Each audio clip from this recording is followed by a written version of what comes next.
drinkers of June North Fleet. Yeah. Yeah, we'll come on, absolutely. We'll figure something out. We might need some help after the game. Well, it also depends on if we win or lose that game. I know. That's the biggest thing. Yeah. So I have to ask, we finally all got to see, well, T&E and other season ticket holders finally got to see Allianz officially. Yep. What are your guys' thoughts on what you got to see? It's beautiful. It's going to be so ungodly loud in there when we get that stadium rocking. Mm-hmm. It's going to be one of the most probably one of the most unique experiences for a soccer-specific stadium in the entire United States. And it's going to be. And what would differentiate Allianz Field from, say, some of the other parks around the country, soccer-specific parks around the country? We're one of the few that have the safe standing. We're the third MLS club that has safe standing. Okay. So that differentiates, crazy, and it's soccer. Well, and as far as the safe standing goes, we're the only stadium, what I've been told, that our safe standing is bleacher style, and it's not concrete. Oh, so, nice. And what I did is when we did, there's videos out there that the supporter section did a chant during that. I went in the concourse under the bleachers during that chant. Oh, did you? And it was ear-ringingly loud. Nice. It was incredible. Bouncing on that clad aluminum. Oh, I'm Yeah. sure. Yeah. The other things that are, the canopy. That's a very European style, and and it's fairly unique, and it's gonna both hold in the noise and help us amplify it onto the field. Yep. And Nice. It was funny. I was standing next to Dr. McGuire at some point during the day, and I said, "I don't think you guys put a step wrong in the stadium. Mm-hmm. It's absolutely perfect." And he says, "Well, the glass doors, as you come through the metal detectors, don't have the little door stops on them, and so somebody has to hold them open. So we got to fix that." It's a minor thing, but we got to fix That's that. their only complaint. Only complaint is that. Yeah. Well, so I was meandering and didn't realize that we were congregating to do that. Well, I should have realized because I had to schedule. But failed to be congregated with everyone. And so I was up in the premium seats. Okay. And to be able to listen to that wall chant, I mean, a chant that was not terribly organized because it was kind of, Jamie was kind of like, do it. Yeah. And not everyone knows it. And to hear that from where I was, which was probably, 40 yards out. Right. It was incredible. And you have to remember, there was 950 people in the section. It wasn't even half. Wasn't even half full. Yeah. Not even half full. It was Yeah. 40%. So And those are people that won't even be in the section either. So Yeah. not the full-fledged supporters like what we're doing in the section. So. Exactly. Yeah. It will be interesting to compare how we sound at the beginning of this season to how we sound at the end, given the number of new permanent season ticket holders in the section. There's a lot of people that are going to be in the section this year who may be first-timers. Okay. Maybe they were at TCF in the supporter section, didn't really know what's going on, but they're going to have a whole season now to learn the chants, and so I think as the season goes on, we're going to just sound better and better. Yep. Yeah, it should be good for you guys. That section, I saw the video, and it's going to be great.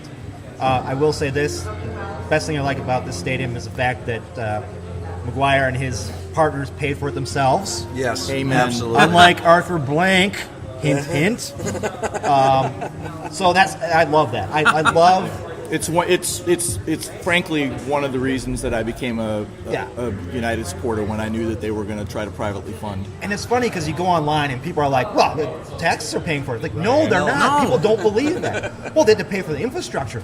No.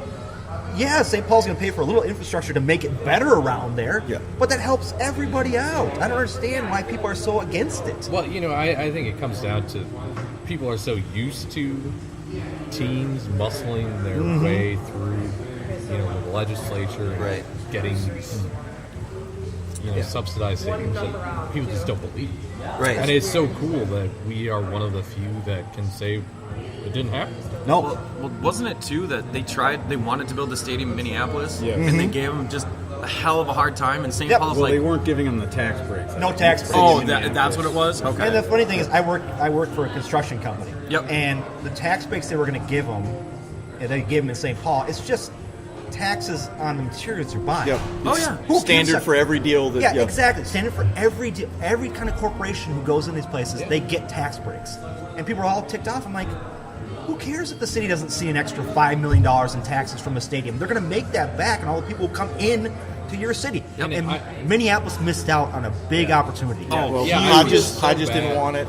I feel so bad for Mayor Fry because I know that he was a big proponent of getting the stadium in Minneapolis, and then it doesn't happen. Yeah, I remember. mean, I Well, remember. kudos to Coleman too for seeing the opportunity Yeah. and Yeah. saying, "Hey, And put that's his legacy now at St. Paul. Yeah, that's right. I mean, up until then, he was a great mayor, but he wasn't known for anything. Now he's got that palace to look at. That's right. Minneapolis could have had a nice metroplex there with Allianz Field, Target Center, all in that kind of area. They could have redone that whole downtown area. And they missed out on a huge opportunity there. But St. Absolutely. Paul picked up the pieces. Being right off 94, that This is lighting perfect. Yeah, it's is perfect. awesome when you drive through there. I mean, it's going to be fantastic. Right off the light Yeah, rail. it's going to Yeah. be great. So, if there was one thing that each of you would have liked to see in Allianz that isn't there, is there? I don't know yet. I guess I'd have to honestly say I'd have to be at a match first and see the flaws of it, because I mean, how do we really know until we get that first real run through?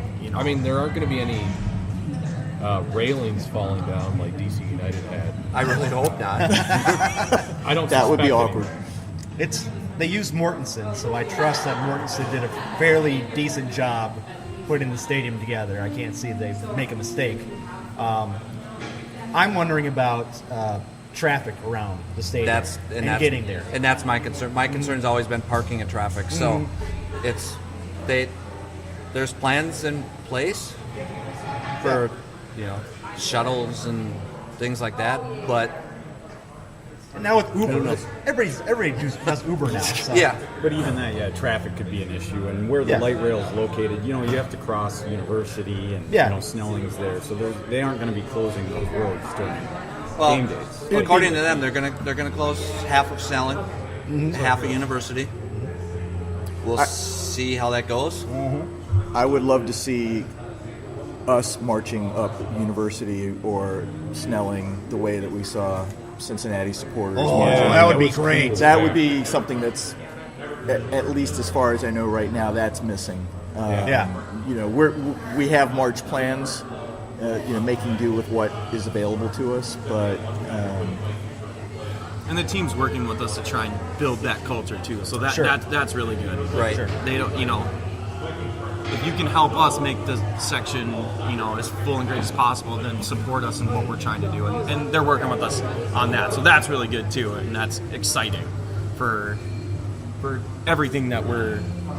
And you guys have had a lot of communication with the team about what's going on. You guys have kind of been involved a little bit, I would say. Yeah, we've had some conversations. We've had a little input here and there. So they've been really good. Good. They've listened to us on things like TIFO rigging and where the capos are going to be, Sure. accommodating storage of material, things like drums and stuff like that. All the way down to even like the run of play, like their production that they put on in the stadium. It's, well, how can we help you guys succeed as well? Awesome. Do this, don't do this. And, Yeah. And they're like, I think we can all agree and work with that. So that's been another exciting thing too. So, you mentioned TIFO. Is there anything you can tell us about the TIFO? It's big. There It's will really, be a really TIFO. big. I've heard it's really good. We can confirm that there will be TIFO. We can confirm there will be. it will be a beautiful, very large TIFO.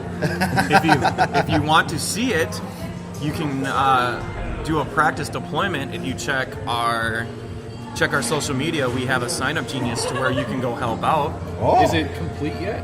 Or Yeah, Yes. we're- It's done. yeah, It's we're done. We're doing a dry run to deploy it. okay.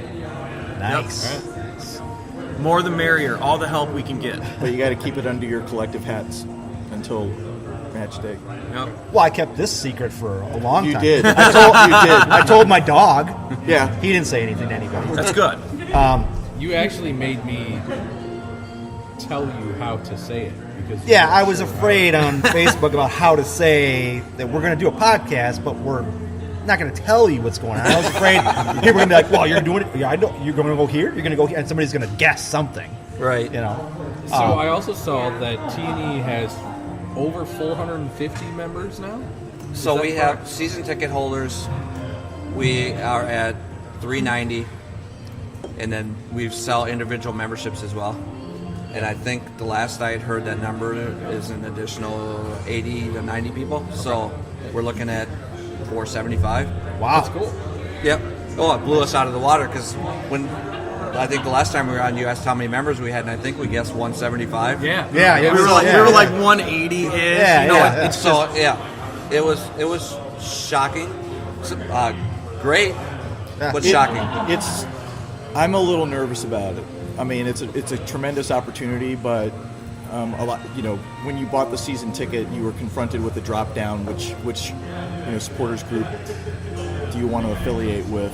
Sure. And I think we met some people last weekend. There are some people who are T&E now that need to learn what T&E is about, They know and it's that's about. Sure, great. sure, I mean, sure, it's a sure. great opportunity, but it's on us to sort of welcome them in and Sure. let them know who we are. Let Corey let them know about all the opportunities that he provides, for volunteer efforts with Keepers of the North. So if you were to give I don't care how long marketing spiel of why someone should join T&E, because I'm sure there are plenty of people that bought tickets in the Wonderwall that still haven't selected which one to affiliate with. What would you say? Oh, that's Each of you. See, for me, I always tell people, I give them a rundown. I give them, here's True North Elite, here's how we started, here's this and that. But I always tell people, I can't tell you what it is to be True North Elite. I can only show you what it is to be True North Elite. So, come to our events.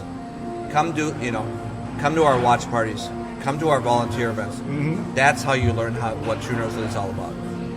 You've been to them. Yep. You guys have been. We've been there. Yeah, we've been there. Like I said, if we were to just tell you without seeing it, this is what True North Elite is, do you think we could do that?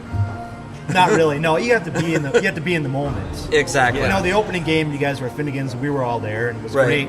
A lot of cheering, a lot of sounds and Right. all that type of stuff.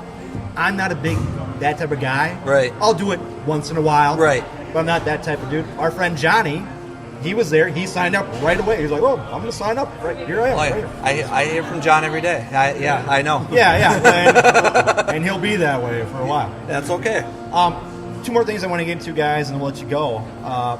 First off, there was a lot of stuff on Twitter about when the stadium was open. They did a ribbon cutting of the scarves raised Yes. and the whole thing. Yes. What are your thoughts on that whole situation? Be as crazy as you want to Do be. you want to start or you want me to start? James, I'll go ahead. try to be brief. The club's going to do what the club is going to do on that. Wonderwall is a thing. Mm-hmm. It looks great at the end of a match. I mean, it brings chills up your spine every time it happens. It does, yes. They've always wanted to tap into, the name and the feeling, and I was like, so I'm not surprised that they did it. Mm-hmm. I can understand why some people thought it was a really bad thing to do, and that should be saved for after a win. That's right. I personally couldn't bring myself to get too upset about it because I sort of knew time and place and setting. They were going to do it. So, whatever. Yeah. Okay, so now my take. We never. I agreed. had a huge issue with it, and one of those people you heard on Twitter or read on Twitter, that was me. Let me say how I Lighten up, Corey. Let me say how I can say this without not losing my season tickets. Yeah. We have certain traditions that we value within our supporters groups. the singing of Wonderwall after a home win is one of the biggest, if not the biggest tradition we have.